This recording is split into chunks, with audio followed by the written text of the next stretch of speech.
नमस्कार दोस्तों, स्वागत है आप सभी का गोरा सर चैनल पे। आज से हम लोग द हिंदू नामक न्यूज़पेपर के एडिटोरियल में प्रकाशित एडिटोरियल को लेकर के इसके महत्वपूर्ण बिंदुओं को चर्चा करेंगे। आज के न्यूज़पेपर में प्रकाशित इंडिया चाइना बॉर्डर को लेकर के खबर को हम लोग डिटेल में अच्छे से देखते हैं। इसे भारत चाइना सीमा विवाद को पूरी तरीके से इस वीडियो के माध्यम से हम लोग समझने का प्रयास करेंगे। वीडियो के अंत तक बने रहिए ताकि भारत चाइना बॉर्डर विवाद किस कारणों से है और उसके पीछे क्या कारण है और इसकी ऐतिहासिक पृष्ठभूमि क्या है, इन सारी चीज़ों को हम लोग इस वीडियो के माध्यम से समझने का प्रयास करेंगे। अगर भारत चीन सीमा विवाद की ऐतिहासिक पृष्ठभूमि की बात करें तो ये दो साम्राज्यों के बीच में, चीन में जो मंचू साम्राज्य, भारत में ब्रिटिश साम्राज्य, उस समय की ये देन है भारत चीन सीमा विवाद। हिमालय में होने और आबादी न होने के कारण ये जो सीमा है वो अस्पष्ट और अनिश्चित रही है।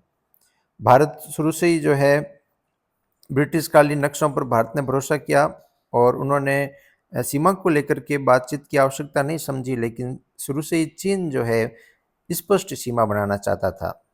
अब भारत और चीन के बीच में सीमा की जो लेकर के शुरुआती टकराव हुआ वो किन कारणों से हुआ है, इसको भारत के नक्शे के माध्यम से हम लोग समझने का प्रयास करते हैं। जो आप लाल गोले में देख पा रहे हैं ये अक्साई चीन का क्षेत्र है जिसे चाइना ने ऑक्यूपाई कर लिया था और उसी के जस्ट नीचे जो ये LAC है, लाइन ऑफ एक्चुअल कंट्रोल, तो इसकी शुरुआत हुई थी अक्साई चीन जो ऊंचा और वीरान इलाका है। चीन ने यहाँ पर सड़क निर्माण कर दिया था। सिनजियांग से लेकर के तिब्बत के बीच में सीमा का निर्माण किया अक्साई चीन की, अगर हम बात कर रहे हैं तो। और उसी के फलस्वरूप भारत ने जो है अरुणाचल प्रदेश जो तवांग राज्य है वहाँ भारत ने 1914 की मैक-मोहन रेखा के समझौते के आधार पर कंट्रोल कर दिया था। तो दो क्षेत्रों को लेकर के एक अक्साई चीन जो चाइना के पास में है और अरुणाचल प्रदेश जो भारत में है, इन दो क्षेत्रों को लेकर के शुरुआती तौर पर भारत चीन सीमा विवाद प्रारंभ हुआ था। अब उसकी बात करें तो इसी को लेकर के 1959 में चाइना ने लाइन ऑफ एक्चुअल कंट्रोल का प्रस्ताव रखा। LAC जो हम लोग अक्साई चीन देख रहे थे उसी के जस्ट नीचे जो LAC है उसको लेकर के चाइना ने सबसे पहले प्रस्ताव रखा था 1959 में। 1960 की अगर बात करें तो जोउ एनलियाई ने स्वेप डील का प्रस्ताव रखा। इसमें उन्होंने कहा कि अक्साई चीन चाइना को और अरुणाचल भारत को दोनों का मान लिया जाए कि भाई अक्साई चीन चाइना के पास रहेगा, अरुणाचल प्रदेश भारत का ही है। लेकिन भारत ने इस प्रस्ताव को ठुकरा दिया। इसके बाद तनाव की स्थिति बढ़ती रही और इसी के परिणाम स्वरूप 1962 में भारत चीन युद्ध हुआ। युद्ध के बाद चीन पूर्व से पीछे तो हटा, लेकिन लद्दाख में उसने कुछ हिस्से जो कब्जाए थे उनके ऊपर उसने अपना कब्जा बरकरार रखा।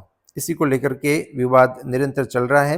हम लोग देख सकते हैं ये लद्दाख का अक्साई चीन का जो क्षेत्र है जहाँ पर इन्होंने चाइना ने कब्जा कर लिया था, अभी तक वर्तमान तक भी जो है उनका कब्जा बना हुआ है। अक्साई चीन का क्षेत्र इन्होंने भारत का था जो अपने अपने अधिकार क्षेत्र में ले लिया और इसी चीज को लेकर के अपने दोनों देशों के बीच में विवाद कर चल रहा है।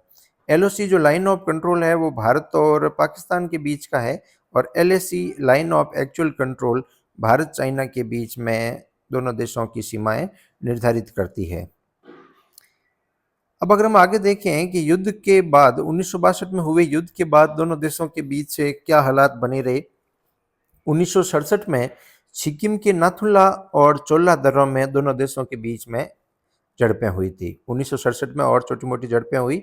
1975 में सिक्किम का भारत में विलय हो दिया और इस चीज़ को चाइना ने काफ़ी प्रोटेस्ट विरोध किया कि भाई सिक्किम जो भारत का हिस्सा नहीं है। 1975 में सिक्किम को भारत में मिला लिया गया। इनके तथ्यों को भी साथ साथ याद करते जाइएगा और वीडियो को लाइक और दोस्तों के साथ शेयर करना ना भूलें। 1975 में भारत ने सीमा की निगरानी के लिए, भारत चाइना सीमा की निगरानी के लिए चाइना स्टडी ग्रुप बनाया था और सैटेलाइट से ही बॉर्डर की मैपिंग और पेट्रोलिंग शुरू कर दी थी। 1979 में भारत के विदेश मंत्री श्रीमान अटल बिहारी वाजपेयी जी बीजिंग गए थे और उसी समय से भारत और चाइना के बीच में रिश्तों में सुधार की शुरुआत आंशिक रूप से हुई थी। इसके अलावा चाइना ने भारत के सामने कुछ और नए प्रस्ताव भी रखे। 1980 में देंग शियाओपिंग ने जोऊ का 1960 वाला प्रस्ताव उन्होंने एक बार पुनः दोहराया कि भाई मैक-मोहन रेखा है उसको मान लें, अक्साई चीन चाइना के पास में रह जाए, अरुणाचल भारत के पास में रह जाए। और उसी यथास्थिति को स्वीकार करने का उन्होंने प्रस्ताव 1980 में भी वापस रखा था, लेकिन भारत ने इसे ठुकरा दिया। और 1962 का अविश्वास और ज़मीन के बदले ज़मीन का जो है विरोध किया था भारत ने। 1983 में चीन ने LAC प्लस प्रस्ताव लेकर के आए, यानी लाइन ऑफ एक्चुअल कंट्रोल का प्रस्ताव जो है प्लस प्रस्ताव 1983 में वापस लेकर के आए और लद्दाख के 1962 में कब्जाए गए क्षेत्रों को भी मान्यता देने की उन्होंने मांग की कि भाई उन्होंने कहा कि भाई 1962 में जो हमने लद्दाख के क्षेत्रों पर कब्जा किया है उसको भारत मान्यता प्रदान कर देवे। इसी कड़ी में बहुत से इन दोनों देशों के बीच में बहुत सी वार्ताएं भी हुई, जिसमें 1981 से वार्ताएं शुरू हो गई थी। चीन पैकेज डील चाहता था और भारत सेक्टर दर सेक्टर बातचीत करना चाहता था, यानी अलग अलग क्षेत्रों को लेकर के टुकड़ों टुकड़ों में समझौते पे विचार करना चाह रहा था भारत। 1985-86 में चीन ने तवांग पर तिब्बती बौद्ध धर्म के लिए अहम केंद्र होने के कारण दावा अपना तेज कर दिया।